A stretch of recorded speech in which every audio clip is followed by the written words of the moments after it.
6. El centauro. Lo que más llamaba la atención en el aspecto físico del margrave o príncipe de Brandeburgo, Ausbach, era el cráneo, que se ensanchaba hacia arriba y terminaba en una tapa del cráneo plana, cubierta por una escasa pelusilla rubia. Por el contrario, su barbilla era delgada y se perdía en una triste punta. Sus ojos, de un azul acuoso, muy separados y saltones, los cubrían unos pesados párpados sin pestañas. Su nariz era delgada, fina y delicada como la nariz de una mujer, y el labio superior delgado y un poco arqueado. Su grueso labio inferior colgaba hacia afuera y daba a su rostro una singular expresión obstinada. Su piel estaba cubierta de pecas. En conjunto, producía una impresión enfermiza y miserable, la de alguien capaz de desear y exigir algo de forma caprichosa y delirante, pero que es incapaz de hacerse responsable de esa exigencia.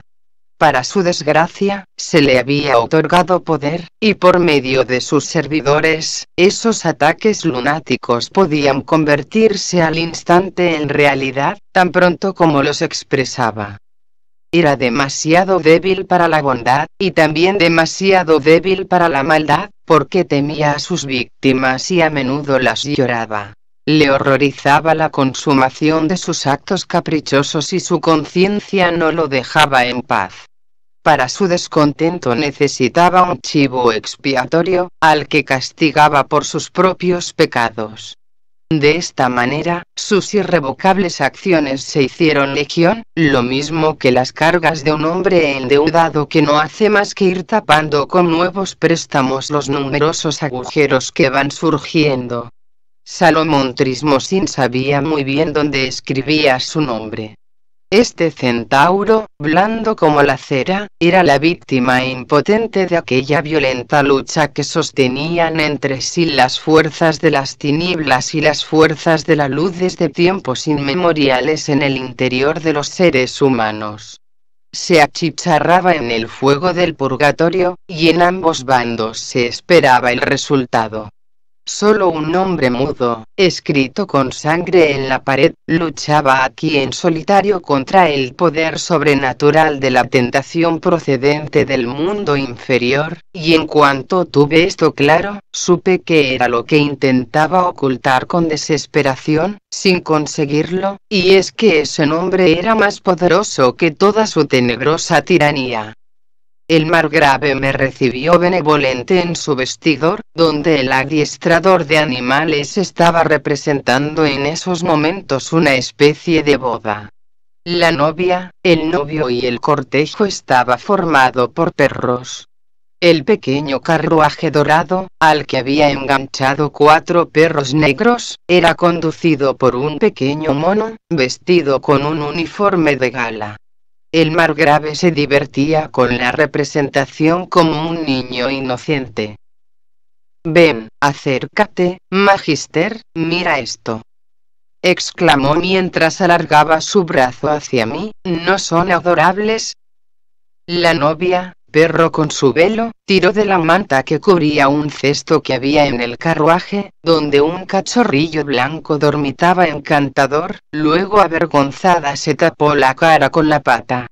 Era evidente que el novio estaba sorprendido por el descubrimiento, porque empezó a dar vueltas en círculo aullando. El margrave sacó al perrito del cesto, lo abrazó y lo besó. La comitiva siguió su camino. El duque echó a todo el mundo. Estábamos solos. El perrito se acomodó adormilado en su regazo. Me di cuenta de su inseguridad al comprobar que aquel hombre, que dentro de las fronteras de sus dominios actuaba como un monarca absoluto, se mostraba ahora dubitativo e inseguro al iniciar la conversación, dando un rodeo al tema que más le interesaba y yéndose por las ramas. Me preguntó por mi estado de salud y si me encontraba a gusto. Después de unas breves palabras de agradecimiento fui yo quien de inmediato entró, in medias res, en medio del asunto. Este castillo tiene un aura maligna, señor, dije sin transición. Alguien está amenazado por poderes enemigos y tenebrosos. Se estremeció y alrededor de uno de sus ojos la piel empezó a temblar. ¿Cómo? ¿Te has dado cuenta? ¿Y quién está amenazado? Tartamudeó sonrojándose. Yo guardé silencio. Habla. Me ordenó con una firmeza insospechada. Su rostro estaba ahora ceniciento y sus ojos se hundían en las cuencas azules. Vuestra augusta vida, vuestra paz de espíritu, vuestra tranquilidad, dije con toda calma. Él se inclinó hacia adelante. ¿Quién? ¿A quién te refieres? ¿Dónde está? No es palpable, no tiene cuerpo, es impronunciable, invisible y omnipresente. Significa la muerte, pero él mismo es inmortal. Se puso terriblemente pálido. Su cara se convirtió en una máscara del horror, con la luz de unos ojos que resplandecen poco antes de apagarse. Creí que caería desvanecido. Sus hombros se echaron hacia adelante, se le dobló el cuerpo y se hundió en su sillón de respaldo alto. Los dedos temblorosos, con uñas violáceas, agarraron convulsivos el pelaje del cachorro dormido. Pero su tensión no le provocó una pérdida del sentido, sino que se disolvió en lágrimas. Sollozó ante mí, sin cubrirse el rostro, y antes de que pudiera impedirlo o pudiera detenerlo, cayó ante mí, medio de rodillas, medio acuclillado. Su mano fría y temblorosa agarró mis ropas como el ahogado agarra el último manojo de hierba. De sus labios salió un enloquecido ruego, brotaron disparatadas promesas. Estaba tan perturbado, que yo no sabía si calificar su comportamiento de espantoso o digno de compasión, no sabía cómo ayudarlo a ponerse de nuevo en pie, ni cómo tranquilizarlo. No, déjame tirarme al suelo. Sollozaba, este es el lugar que me corresponde ocupar, sobre el suelo, como un gusano. Volvió a derrumbarse y se deshizo de mi mano que pretendía ayudarlo. Tú no sabes quién soy. Habría que hacer sonar ante mí las campanillas de los leprosos. Déjame, o destrúyeme con algún remedio maldito, para que esté muerto del todo, polvo y ceniza. Oh, Dios misericordioso. Misericordia. Se golpeaba el pecho. Levantó la vista hacia mí, se le veía el blanco de los ojos, su voz sonaba ahogada y débil cuando me susurró al oído su terrible secreto, puesto que en esos momentos ya me había arrodillado a su lado. Tengo miedo. ¿Comprendes? Tengo miedo. Miedo de vivir, y miedo de morir. Eso es lo más horrible. Tengo miedo a la muerte. Porque sé que entonces se habrá acabado el embrujo, el conjuro, la embriaguez y el escándalo de la chusma carnavalesca. Ya me están preparando un lugar en el infierno de los condenados, lo he visto. Yo mismo lo vi debajo de la cruz puesta boca abajo en la misa del abate negro. Ante mí estaban todos aquellos que están vivos. Su voz se convirtió en un murmullo. Viven. Todos aquellos a quienes hice arrancar a jirones la carne del cuerpo, cuyos huesos fueron machacados en la rueda, se inclinó para estar muy cerca de mi oído, su voz solo era un soplo, y de su boca salía en oleadas el olor del alcohol fermentado. Y todos ellos están siempre ahí, siempre a mi alrededor, imitan mis movimientos, me amenazan, ocultan mi rostro en el espejo. Durante la Santa Misa, ahora farfullaba tan solo para sí, sin emitir sonido alguno. Lo ayudé a levantarse del suelo y él lo permitió, indefenso.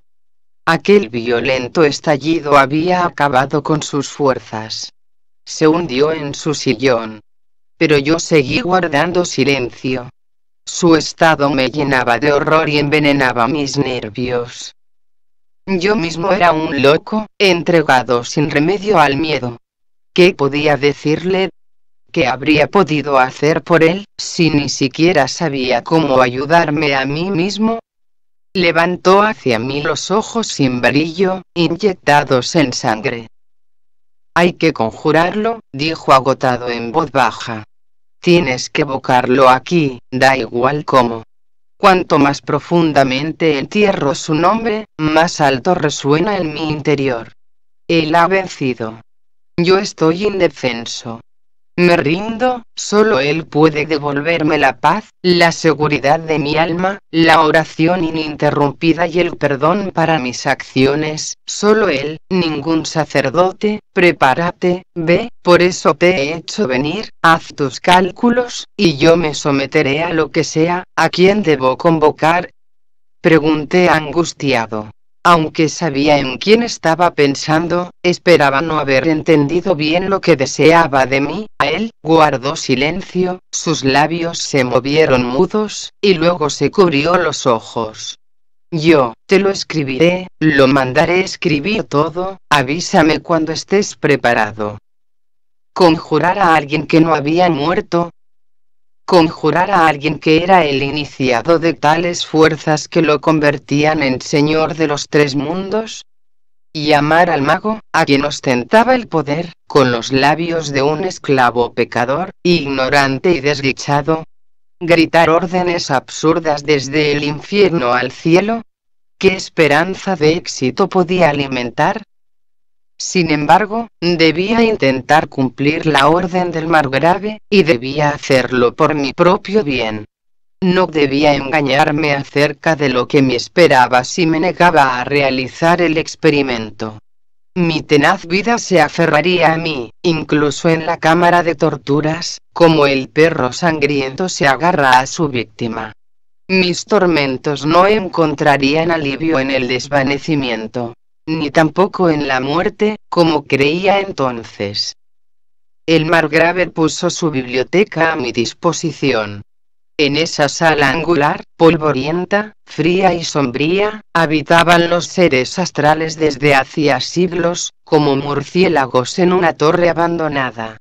Era una inusual colección ocultista, manuscritos modernos y antiguos, libros prohibidos sobre la magia negra, la alquimia y la cábala, obras religiosas y heréticos escritos de sacerdotes que estaban en el índice, se apilaban en los estantes, que llegaban hasta el techo, y se amontonaban en armarios y sobre las mesas. En la enorme chimenea, cuyo tiro dejaba mucho que desear, chisporroteaban pedazos de madera mojada, que producían más humo pestilente que calor. El humo se me metía en los pulmones y me escocía los ojos, hasta que los tuve enrojecidos, y una parte de mi cuerpo se quedó rígida de frío debido al helado viento de la montaña que soplaba a través de las altas y desprotegidas aberturas de las ventanas. Apenas podía descifrar las emborronadas líneas escritas en una mala caligrafía, a la luz temblorosa de las antorchas de pez, encajadas en sus aros de hierro que sobresalían de la pared.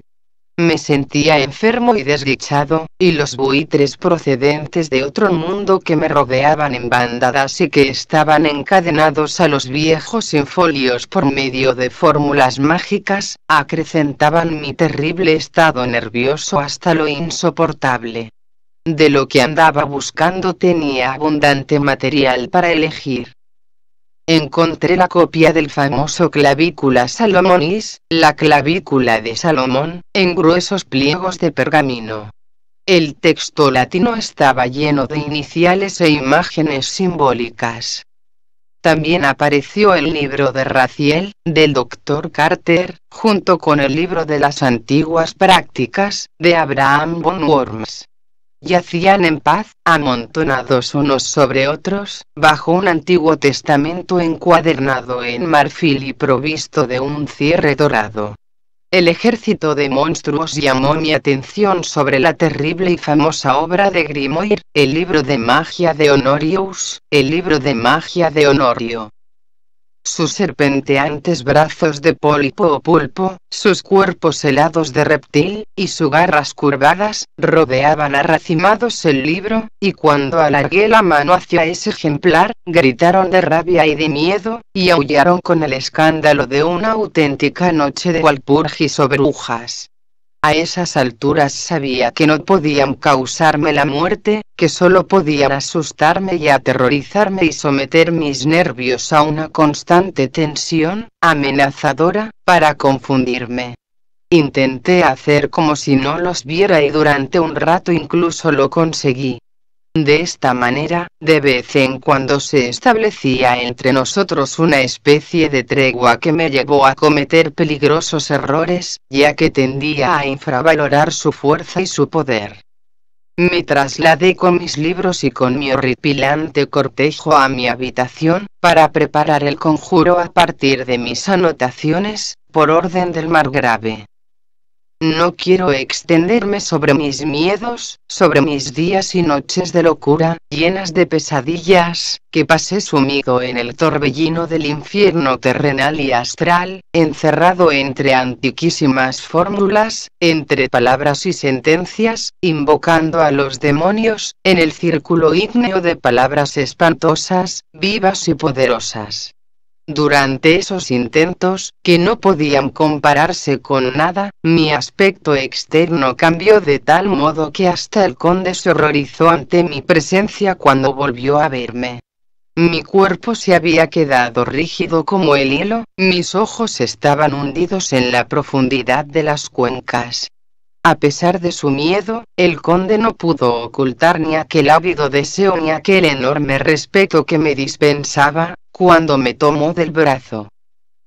Veo, Magister, que has estado en esos lugares donde el cuerpo se consume y el espíritu es liberado, habla. ¿Qué has descubierto? Le comuniqué que debería someterse conmigo a un período de preparación de 21 días. Además, necesitaría artesanos y tejedoras para elaborar determinados objetos y preparar el lugar del acontecimiento. De inmediato empezaron a brotar de su boca órdenes impacientes y enloquecidas, y al instante todo se puso en movimiento a su alrededor. Con un afán ciego se lanzó a los ejercicios mágicos y ayuno con disciplina. La obediencia exacta de las numerosas prescripciones fue para mí también una especie de huida. No debía pensar en el final de los preparativos, en el experimento en sí mismo, que se abría ante mí como un túnel tenebroso de dudosa salida. Pero los malignos emplazamientos que habíamos llenado de vida con nuestro temor corrían hacia nosotros como caballos desbocados.